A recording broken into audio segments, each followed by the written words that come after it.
Səhər ölmək istəyirəm.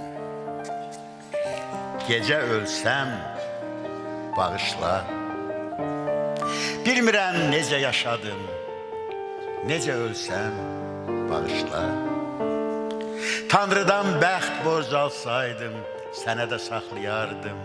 Ağlamağı bacarsaydım, sənə gün ağlayardım. Gizli ölmək istəyirəm, xəbər tutsan bağışla. Qorxuram unutmayasan, yox unutsan bağışla.